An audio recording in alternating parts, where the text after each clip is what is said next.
What is going on, YouTube people? We have Swaggle Haas in the house on the show floor from New York Comic Con. Just got done with his own autograph signing, so we know he's big time. I felt special. Did you? A little bit. Okay.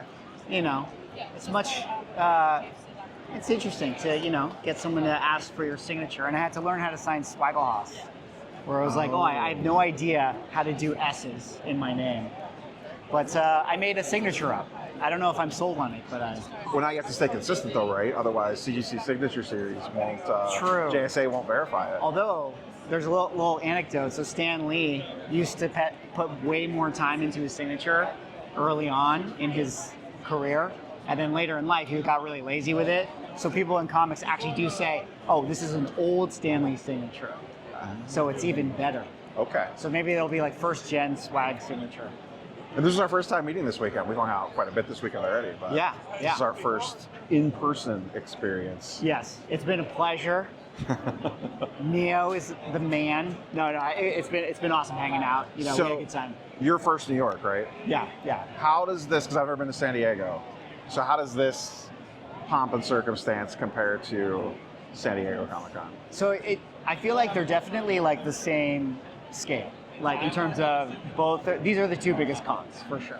I think the benefits for New York Comic Con is bigger artist alley, because I think this is like a home base, New York, for a lot of artists and writers, and also you get all the European creatives willing to do this flight, come over here. So the artist alley is bigger. So if you're like somebody who really likes autos and remarks and that stuff, I think it's the spot to be.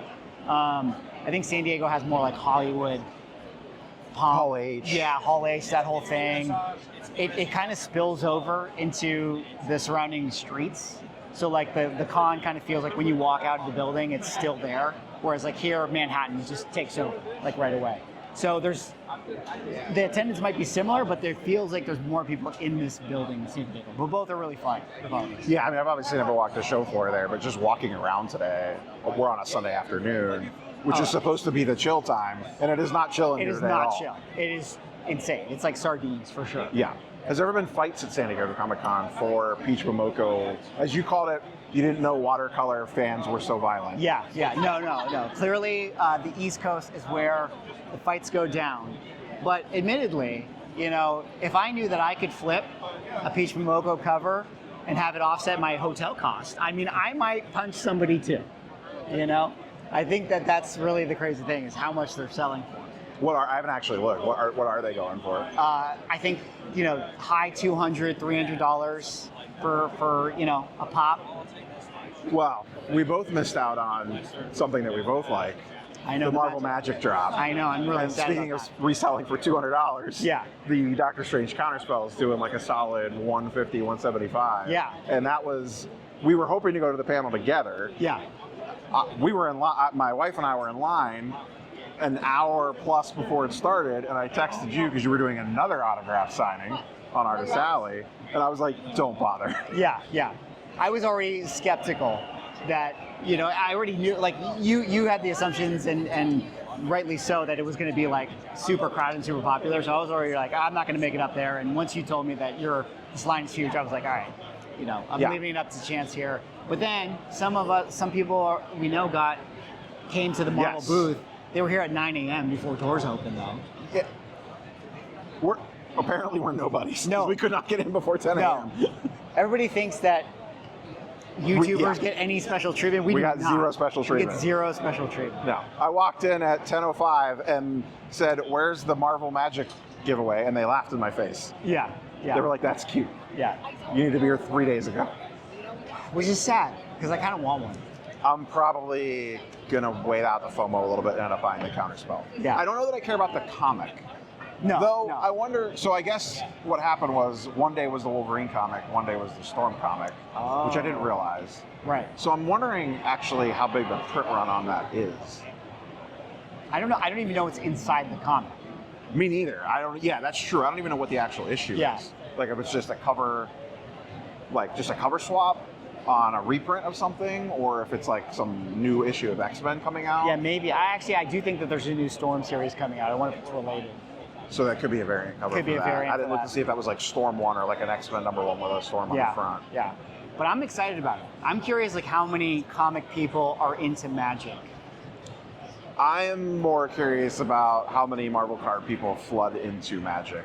Right. I think that's going to be not necessarily the comic people per se, but the Marvel card collector people are definitely. I mean, I know they're already FOMOing for it. The chase cards are definitely going to be ones to watch. I think that those are going to be actually pretty. Will we see Magic collector boxes ripped on a Swaggle House video? I would love to do that. I've definitely. Could you practice opening packs first? Because I watched you open the comic pack. Yeah, I'm bad at that. But here's the difference. Okay, when you open trading card packs, the cards are stiffer, so you can do the little like pull tear thing. On the Whatnot packs, doing the pull tear thing, I'm like bending it. I can feel the comics bowing. So I was a little bit concerned with it, but Whatnot's killing it with their Whatnot packs. So those debuted this week. We were at a little Whatnot event after hours the one night. Is that our blind packs in some shape or form with either already released variants or upcoming specially made variants? Is that the future? Well, I think and I think everyone watching knows how much pack ripping, how successful it is. And I feel like it is definitely the future of where Whatnot wants to take it. It's definitely the future of what companies want to do. And it's partnership with Marvel. So to me, it's like, oh, they're going to keep doing this as long as it's successful. Now, does the comic buying audience? You guys have that gambler. Card people, we have the gambler gene in us from day one. We've ripping packs for 100 years, since the time began.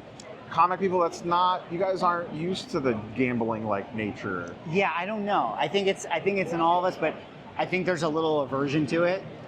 But at the same time, the dopamine hit, it's the chase. And I feel like people are into that. When you were ripping the pack and you saw, because I think you had like the blood hunt and it had the little bit of red on it. Yeah. Did you see the red before you knew what it was and were like, oh my God, I hit one of the super short printer ones? I definitely saw the red and I was like, For a second, you got the rush, right? Yeah. You were like, oh, for a second, I'm about to hide this one under the table and pretend like I didn't pull it. But I thought I got it, but then it was like, oh, this is the blood. I mean, the base cover is red, so. But that little hit, that's what it's, that little rush of, well, what is that sticking out? What is that peeking out of the corner? Yeah. And it's crazy. I checked the sales so far. I think the gold foil is selling for like $200 of like the Ultimate Spider-Man. And then even like the base ones are selling for like $40, $50. So that's not bad. They're all like, no matter what you've been pulling, it so far has been selling pretty well. And I haven't seen a red foil get listed yet. Well, and their foil covers too, so 9.9s for days. Yeah. We saw a 9.9. Yeah, we actually did see. We actually did see a 9.9, and they had a red foil. Yes. Not listed on eBay, obviously, but they did have a red foil. Do you think that was one of the 24? So there's only 23 They claim there's only 24. Do you think that? Do you think that that's one of them, or do you think that they had a couple extra that they pre-sent to CGC? I'm not spreading rumors. I'm just asking questions. Well, you've done exclusive covers before. You know how that stuff works with limited prints and stuff. Because did they have a burn pile of reds that did not grade 9.8s? They definitely have extra copies. There are not literally 24 copies that exist. There are more. Yeah. Well, I mean, the X-Men one did really well. I mean, I almost FOMO'd into that. Yeah. Because I love X-Men 97, and those. I actually haven't looked. I assume graded supplies hitting the market on those now. I don't know what the gold. Those weren't as quite short printed. Like the gold was rare, but it wasn't as rare as the red. I think there was Rob Liefeld did some of the covers. I think his was selling the most. It was like maybe it was $500 or something, like a 9.8 of like the foil, whatever the chase one sold. But there was also like one of ones in those packs that are signed and sketched. And I don't know who got those, but I would imagine. I don't know if I've ever seen one of those. I wonder, maybe it's still out there. That's the thing about sealed packs. Yeah, it could still be there. Well, that's what I wonder too. I was like, how many people are sitting on sealed product at this? Or do you think most people are ripping them? Most people are probably FOMOing, but if someone's smart and stashing a few away, that would be an interesting. Because most of the ones that are selling on Whatnot, they're ripping and shipping them, correct? Like they're opening them live and then shipping them. It's not like, I wonder if you bought one in auction for one, was like, no, don't open it. Well, the longer the sign and sketch one of one does not show, the more interesting, I guess, the sealed packs become. And then you may want to change, where it's like, instead of auctioning the rips, like just auction the box. Will we see? I mean, I guess we kind of already saw it with this. will PAX overtake foil variants at New York Comic Con next year? It definitely feels like this is the new way to do the ratio variant covers. And it feels like the variant covers have gotten stale. Like in terms of like, oh, here's your 1 in 50, here's your 1 in 100. You know, people have kind of seen this formula for a long time. So maybe this pack is sort of a reskinning of the whole thing. And maybe that people find that to be more fun. I don't know. I'm telling you, repacks. Repacks are coming. Repacks are what's going to become. Comic people have not figured out repacks yet. When they do, it's going to be trouble. Can I say something that is one observation to me from a comic standpoint is, and I don't know if this is just like a New York thing, but just walking around the vendor aisles and looking at the vintage booths. Wait, there's vendors here? They are actual comic vendors? Contrary to popular belief, they do sell comic books at Comic Con. That are not foil. That are not foil. Yeah. But actual silver, golden age even, bronze, copper, the whole 9 yards. But let me make it even more sad here, because the vintage comic vendors, I've noticed, are kind of like hybridish now. Like even the guy who's like, oh, I'm the golden age like seller, I noticed that on their table, oh, they have some moderns, they have some foils and stuff. It's like putting candy out. You gotta entice them in. Like there are literally maybe 3 purely back issue vendors. Even the back issue vendors that are predominantly back issues have foil modern stuff on it. And I wonder if that's just coincidence or if that's like them adapting to the nature of, or just trying to get people to just get eyes on the booth. Well, yeah. Usually you use like an X-Men 1 and a 9.4 or something, and now they're using foil variants for it. Well, and you know, I talked to somebody over at Cover Price. They're saying like, oh, they have analytics that talk about like the average. Who searches for? Well, who searches and the average. I don't know how they figure this out, but the average budget that someone at a con like this would spend. I don't know. Maybe it was a poll or something. Maybe this is proprietary information that I'm not supposed to be sharing, but here we are. But they said like it's around $200. So it's like if you're somebody who like has $200 to spend at a con, like you can't afford a Silver Age ASM that's like a key or whatever. So you're just going to buy the variant thing, and so that's more attractive anyway. So I don't know. Well, we kind of talked about this yesterday during the day. As much as we don't necessarily chase the foil stuff, you do need it. It's like I don't want to say it's the gateway drug, but it kind of like you need that to entice people in to eventually filter. Like their collection's going to adapt over the years and filter that money into the bronze, the copper, the silver, the golden. No one's starting with a Honus Wagner. No. You know, like that's just not how you bring people in. Yeah. You learn over the years. Yeah.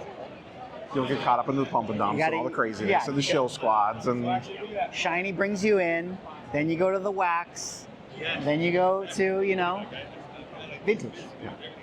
Any other final thoughts from New York? Any other thing? It does seem like, or we kind of joke, it actually does seem like there's less comic vendors here than I remember in years past. I mean, there is a decent amount. We're kind of being a little tongue-in-cheek, but there's not like, it's weird how they're kind of spread out. I wish they were more like not 3 booths of pop nonsense and then a comic dealer. Yeah. So I actually do think that there's more comic vendors here than San Diego.